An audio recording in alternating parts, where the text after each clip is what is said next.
Salut à tous et à toutes et bienvenue dans votre canal Be in Math. Aujourd'hui, on va se rappeler les différentes étapes pour étudier une fonction. C'est principalement destiné au baccalauréat 2. Pour les élèves qui ne sont pas encore dans ce niveau, vous allez savoir, si vous regardez cette vidéo, vous allez savoir à quoi vous devez vous y attendre en baccalauréat 2. Et si pour les étudiants qui ont dépassé ce niveau et aussi les autres personnes qui ont dépassé ce niveau, c'est le moment pour se recycler. Donc voilà, voilà ce qu'on verra dans cette séance. On va se rappeler la dérivabilité et aussi comment l'exploiter en monotonie et en détermination des tangentes. On verra la concavité, la convexité aussi, comment déterminer les points d'inflexion. On verra les asymptotes, les branches infinies.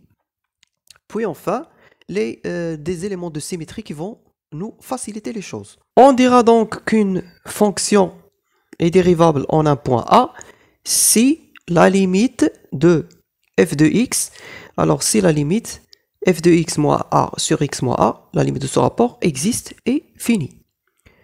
Géométriquement, cette limite sera la pente de la tangente. Donc, je rappelle également que ça donne que ça, si elle existe, bien sûr, que si la limite existe et finie, donc on l'appellera nombre dérivé en A. Ça, bien sûr, si elle est finie. Et c'est ce nombre dérivé, justement, qui va faire figure de pente, comme l'indique ici cette formule. Donc, si on doit calculer la limite à droite et à gauche, parce que ça arrive aussi, et que nous avons, alors là, dans ce cas, si on calcule à droite, on va dire que nous avons, et bien sûr, si on obtient une limite finie, on va dire que c'est le nombre dérivé à droite. Si on obtient à gauche, on va donc obtenir le nombre dérivé à gauche. Et dans ce cas, si ces deux nombres dérivés ne coïncident pas, comme l'indique ici, alors s'ils ne coïncident pas, alors on dira que, s'ils ne coïncident pas, alors on dira que nous avons un point, nous avons affaire à un point angulé. Donc voilà ce que je peux dire sur la dérivabilité. Alors le cas où c'est une limite infinie, si on obtient plus ou moins l'infini, alors dans ce cas, on va dire que nous avons une demi-tangente verticale. Alors dans ce cas, on va dire que nous avons une demi-tangente verticale. Nous avons une demi-tangente donc verticale. Et donc justement, voici un exemple concret pour voir. Alors si je calcule, alors je vais calculer cette limite pour l'exemple f de x égale racine carrée de x. Alors si vous calculez la limite quand x tend vers 0, x supérieur à 0, de racine carrée de x moins racine carrée de 0 sur x moins 0. On a appliqué la définition de tout à l'heure. Alors qu'est-ce qu'elle va donner? Elle va donner la limite quand x tend vers 0 plus, de quoi? De racine carrée de x sur x. Bien sûr, vous savez que cette écriture équivaut à cette écriture. Alors, bien sûr, donc la limite, elle vous donne donc x quand x tend vers 0 plus. Donc là, vous simplifiez. Ça vous donne 1 sur racine carrée de x. Et ça vous donne 1 sur 0 plus. Finalement, c'est plus l'infini. Alors, elle vous a sorti plus l'infini. Donc, voilà, elle vous donne. Elle n'est pas dérivable. Et donc, vous avez une pente qui tend vers plus l'infini, c'est-à-dire une pente, une demi-tangente dirigée vers le haut. Justement, si vous tracez la fonction, je vais la tracer ici pour vous. Alors, l'axe des x, l'axe des y, l'axe des x, l'origine. Alors, je vais changer de couleur pour vous tracer c'est ça l'allure de c'est racine carrée de x. Donc voilà le graphe de la fonction racine carrée de x. Donc vous allez remarquer, donc voici la région qui correspond à 0 plus, c'est-à-dire à droite de 0, x supérieur à 0, donc c'est à droite de 0. Et voilà la demi-tangente qui est dirigée vers le haut, qui est la demi-tangente qui est verticale. Alors, pourquoi je dis qu'elle est verticale, ou pourquoi on a dit qu'elle est verticale? Je vous le révèle. Je vous révèle donc une règle générale pour le savoir. Alors, qu'est-ce qu'il dit? Si vous calculez la limite en A+, comme dans ce cas, ou vous le calculez en A-, alors, qu'est-ce qui arrive? Il se peut qu'elle vous sorte plus l'infini, ou vous le calculez en A- et qu'elle vous sorte moins l'infini. Alors, dans ce cas, votre tangente est dirigée vers le haut. Même signe. Alors, même signe, c'est dirigé vers le haut. Si, par exemple, vous calculez en A+, et qu'elle vous sort moins l'infini, si vous calculez en A- et qu'elle vous sorte plus l'infini, c'est-à-dire l'infini avec un signe différent, alors dans ce cas, vous dites que votre tangente est dirigée vers le bas. Vous pouvez donc considérer l'exemple moins racine carrée de x. Alors, moins racine carrée de x, alors je change de couleur à nouveau, donc bon, je vais mettre le jaune. Alors, si c'était moins racine carrée de x, voilà comment elle sera. Moins racine carrée de x. Bon, ça c'est le graphe de moins racine carrée de x. Donc, comme vous pouvez le voir, la demi-tangente ici est dirigée vers le bas. Donc, vous pouvez vous amuser à le vérifier. Voilà. Donc, on continue. Donc, ce qu'on peut dire aussi, alors la dérivée est souvent liée à la monotonie.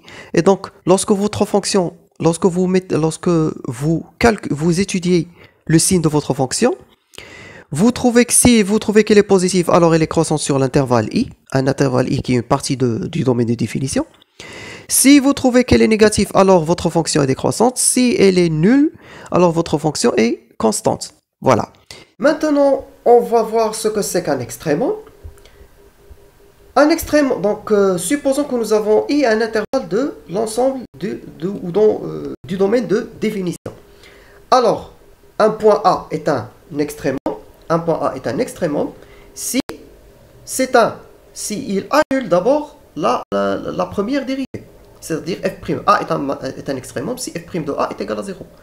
Et donc f de A serait, dans ce cas, lorsque c'est un extrémum, f de A serait donc soit un maximum, soit un minimum. Si, alors, bien sûr, on parle relativement dans l'ensemble I, qui est une partie de df. Alors, si cet ensemble I, si cette partie de I, cet intervalle de I est égal, coïncide avec tout le domaine de définition, on dira alors que c'est un extrémum. Cette fois, on va dire que c'est un extrémum global, pas local. Donc, comment on peut le déterminer? Déterminer aussi si c'est un maximum ou un minimum. Bon, déjà, f' de A, l'extrémum, il annule la première dérivée.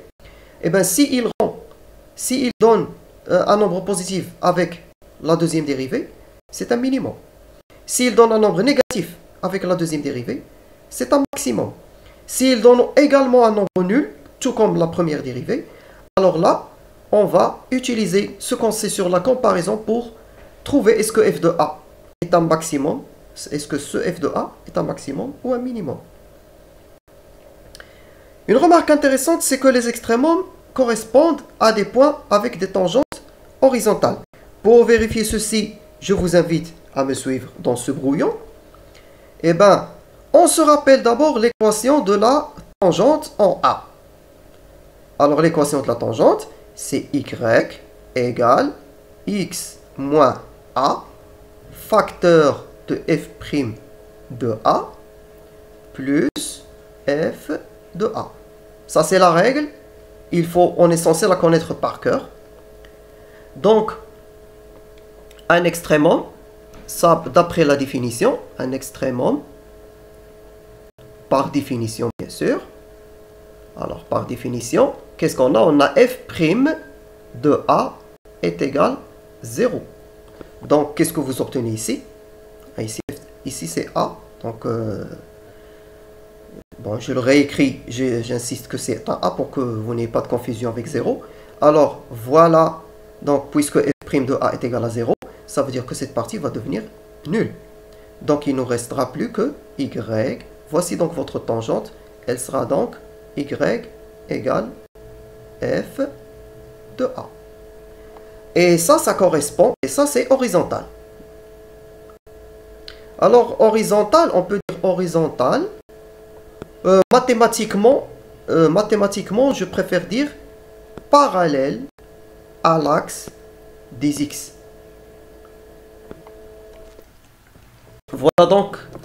Voilà donc pourquoi maintenant, voilà, vous venez d'avoir la justification pourquoi c'est horizontal. Donc je pense que ça suffit pour cette séance. On va donc suspendre la séance ici. On continuera la séance prochaine. Et justement pour ne pas rater la séance prochaine, veuillez s'il vous plaît vous abonner et activer la cloche pour ne pas la rater. Et si vous avez aimé, likez et partagez. Si vous avez des questions, posez-les en commentaire. D'ici là, portez-vous bien et à bientôt.